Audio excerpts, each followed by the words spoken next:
Okay, hello, good afternoon. It's Miss Ray back with you today to go over some more math. Today, so yes, I changed my camera. Hopefully this one is a little bit better, except for now I can't see what y'all see. So this is gonna suck, because like the whole point of this is that I don't have to do any editing or anything like that. And I can just put the concepts up there. So we'll see how this goes. And I think this one is only giving me like 30 minutes, so it won't be as long today. But I'm in my old good book that I love so much. And this time, we're gonna review fractions. Can y'all see? I don't know if it messes with the focus. This is weird, I can't see what y'all see. But we're gonna do some fraction stuff, all right? And first, of course, like I love to do, is go over vocabulary. I'm big on giving vocabulary quizzes in class. My students know this. They're like, what? I thought this was math. Why we gotta do a vocabulary quiz? Because the terms mean the same thing they do in English, so to speak, you know? So when you say these words and you say the proper term, like if I say systems of equations, I automatically know. We're going to do substitution. We're going to do elimination. What did we go over last time was my first video? I said exponents. Instantly, you picture something right here with a little bitty something in the top right corner, right? So that's why terminology is important. So when we're talking about fractions, first let's identify some things. We have divisor and divisible. So D-I-V-I-S-O-R. Divisor, D-I-V-I, divisible. D-I-V, there it is, I-B-L-E. All right. Divisor, and so one of the ways you can remember that is like one of the ways my English teacher taught me is the or is that person that's doing something. So that would be the value that's doing the dividing. I hope y'all can see this. The value that is doing the dividing.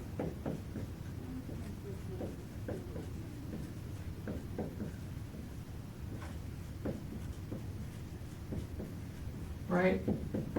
So the value that's doing the dividing. So if I say 10 divided by 5, 5 would be the divisor, leaving 10 to be the divisible value. And that is the one, divisible is going to be like the number, the value that's going into, whatever's going into that, that's what the divisible number is. This is what's being divided.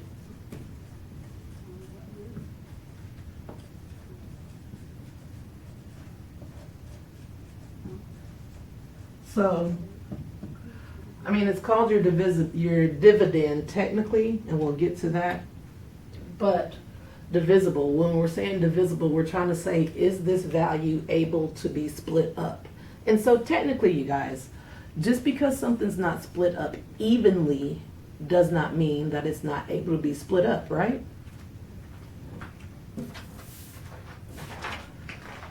Take this piece of paper.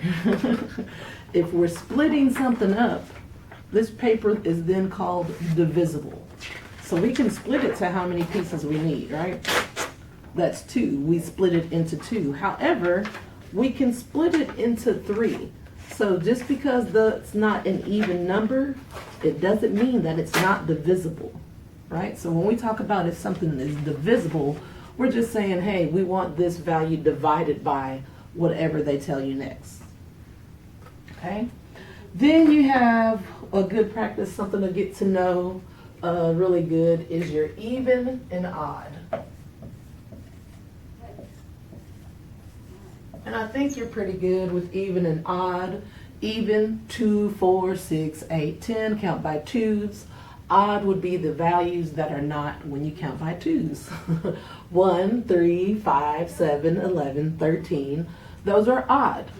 What makes it even is that it is divisible evenly. It can be split up it could be separated into equal parts with certain values, right? Like 10 can be split up into 5 equal parts. 26 can be split up into 13 equal parts. That makes it even.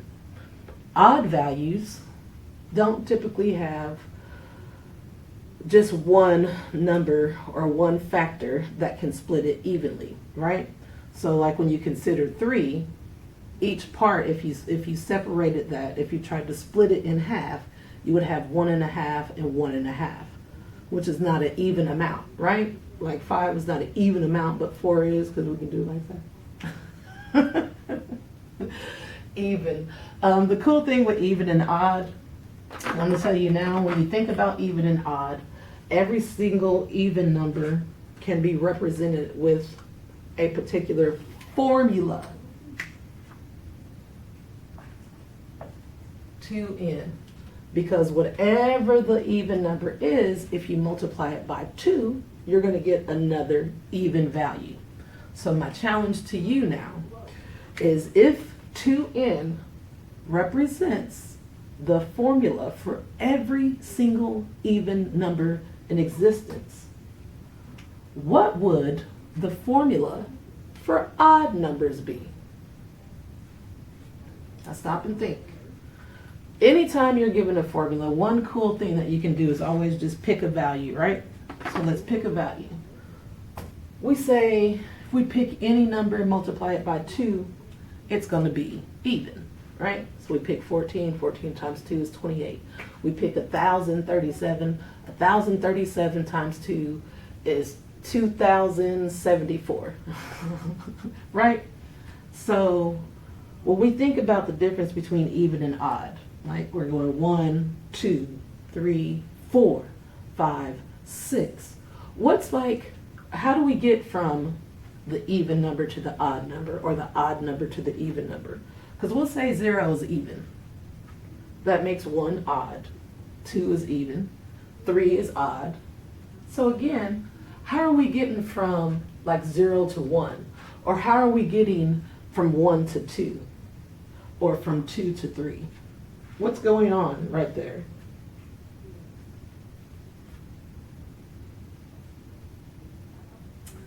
What did you come up with? Did you say we're adding 1? I hope that's what you said, because you would be correct, right? So if this is every even numbers formula, every odd numbers formula would be,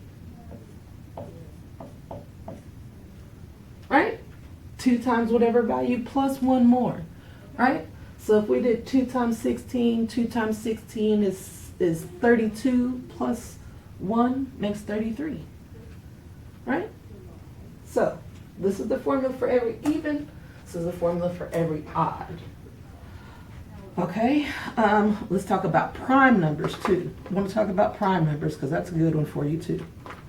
Prime numbers are those numbers that only have factors.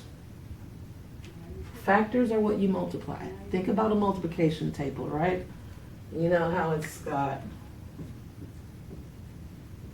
numbers here, and it's got numbers here.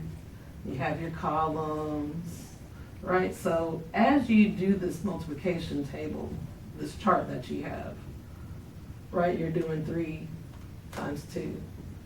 Right here would be 3 times 3. Right here would be 4 times 4. Right here would be 5 times 3. You get that? You get what we're doing here? So these are called numbers on the outside, are factors. Factors are values you multiply together to get a product. So you have 6 and 7, they're chilling. Right now they're numbers. You know, there's an even number, there's an odd number. But you multiply 6 and 7, and then they become factors of the product 42, right? The answer to multiplication is called a product. So you're starting to remember some of this stuff? Right. So when we talk about prime numbers, what makes a prime number is that it only has factors of itself and 1. What? Right. What did you say? Factors of itself and 1. Is it bugging you that I haven't finished this table? Here, let me if you're like me, you're like, you ain't finished the table. You gonna finish the table? Okay. I don't know what that is.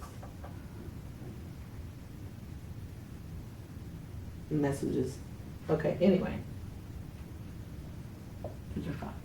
So when we're talking about prime numbers, like I said, numbers that only have themselves in 1.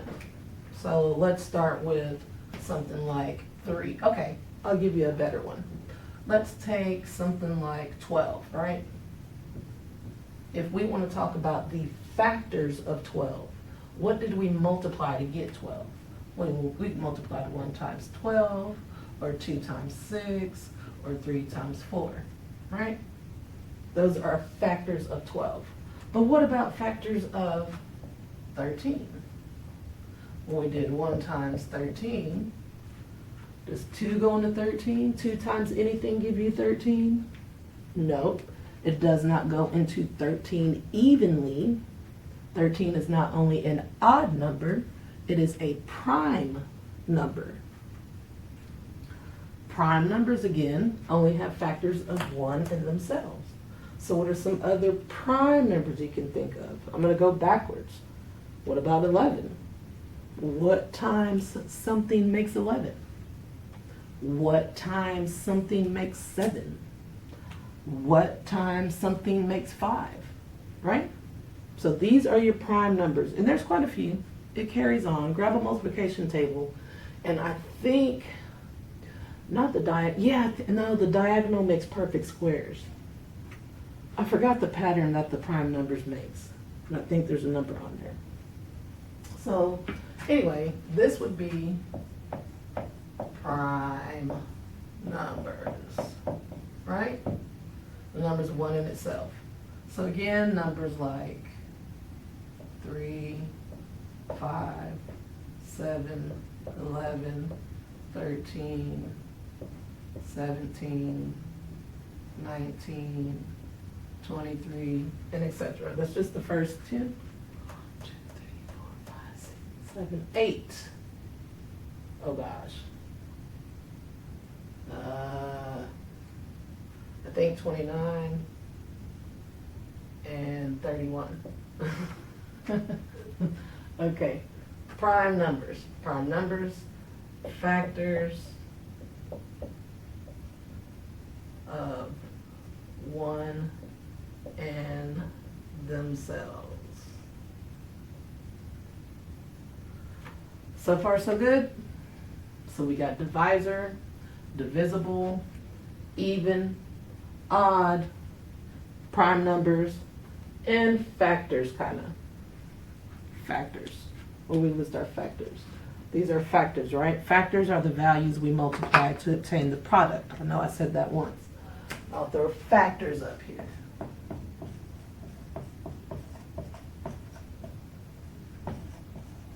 Values multiplied to obtain, to get a product.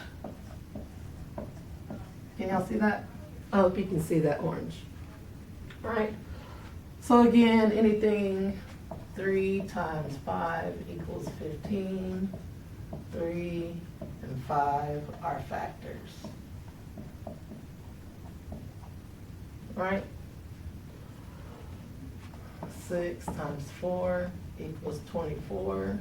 6 and 4 are factors. Whereas, just to help differentiate, 15 and 24, those are products. Products, answer to multiplication.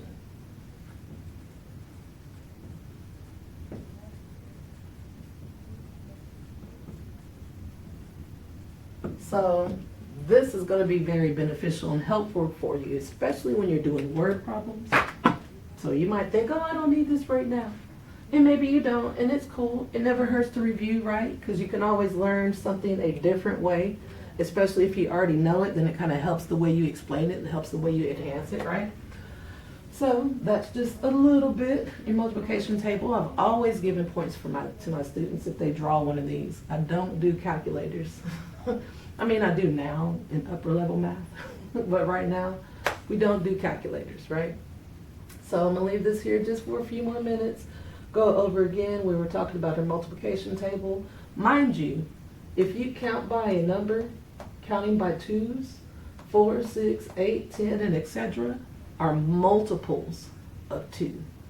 If you count by 3s, 3, 6, 9, 12, 15, all of these, multiples of 3, multiples of 4, multiples of 5, and so on. So yes, your multiplication table is full of multiples. That's why it's called a multiplication table. Right? Factors, multiples, divisor, the one that's doing the dividing, divisible, can I divide it? Basically, you can always divide anything, just not always evenly. Prime numbers, one of themselves. Factors, what you multiply, even and odd, right?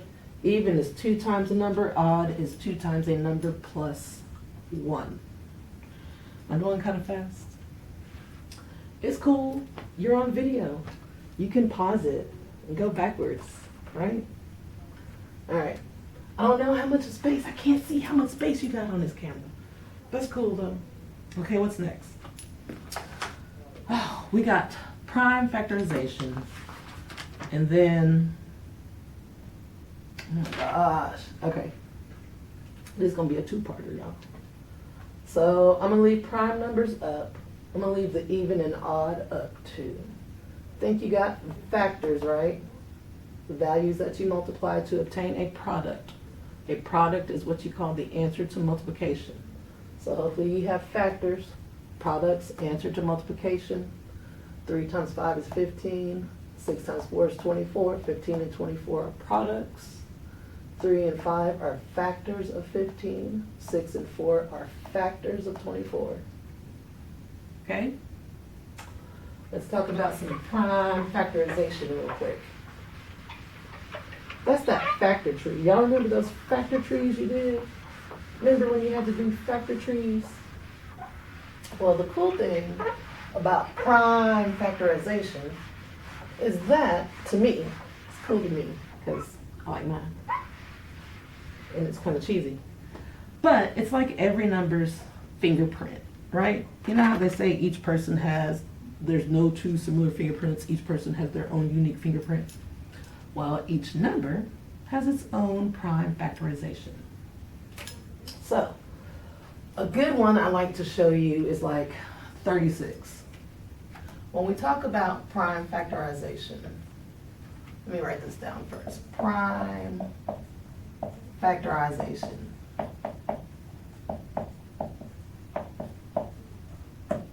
So of course that means that you are listing a number in its prime number value, in its factored prime number value. That's what you're doing.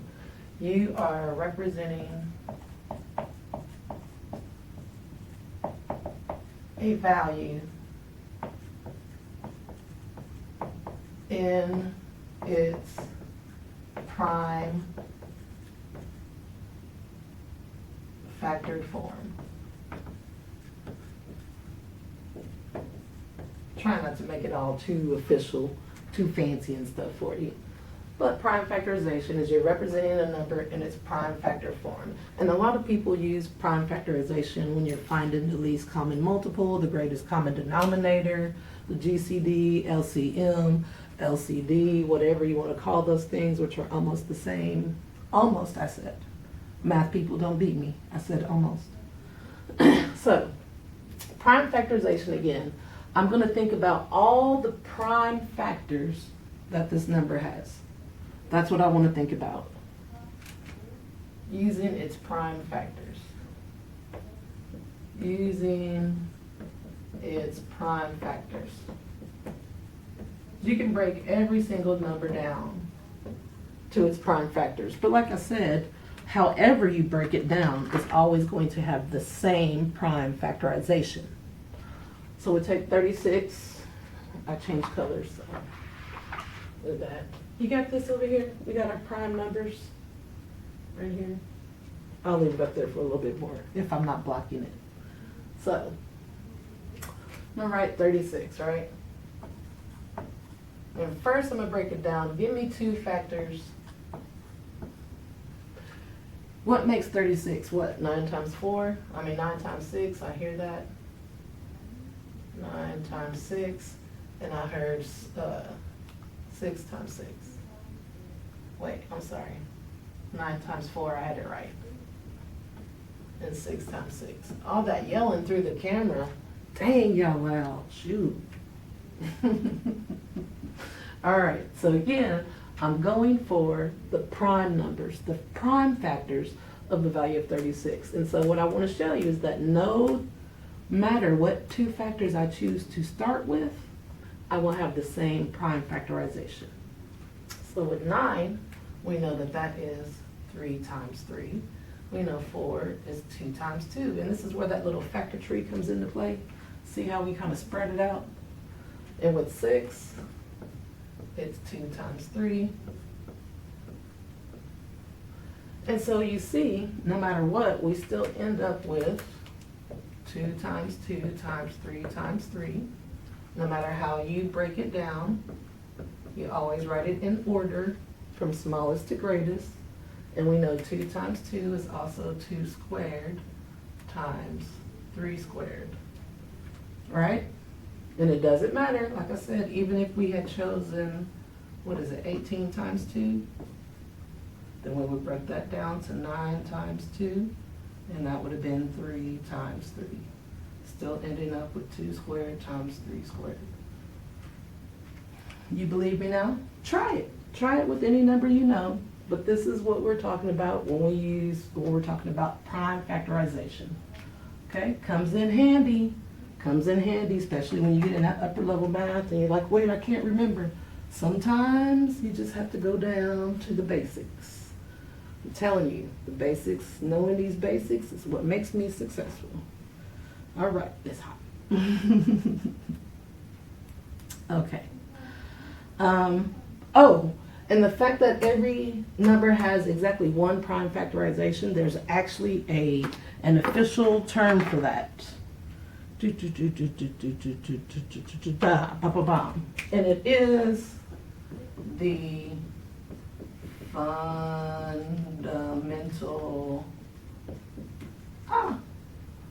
fundamental theorem. Is it O? Of arithmetic. Arithmetic. Spelling, well, I can't say it was never my best because I did used to do the little spelling bees, but as I got more to this math, I let the spelling go. Nonetheless, anyway, how long we got? I don't want to run out of time. I don't want the camera to stop on me. I think that might be good for now. I want to test this anyway. I don't know what it looks like. I don't know what you can see. I don't know what you can hear. Hopefully this is all good. Don't worry. If I like this process, if it's going well, we'll get into some math. If not, you know, I'll just make a few more, post it, see who watches. I don't know. Still might make a backup for my class. It's okay. All right. So I'm gonna do that. Let me review this. If it's good, I'll see you guys sooner than it took me from last time. All right? We're gonna have fun. Thanks for watching.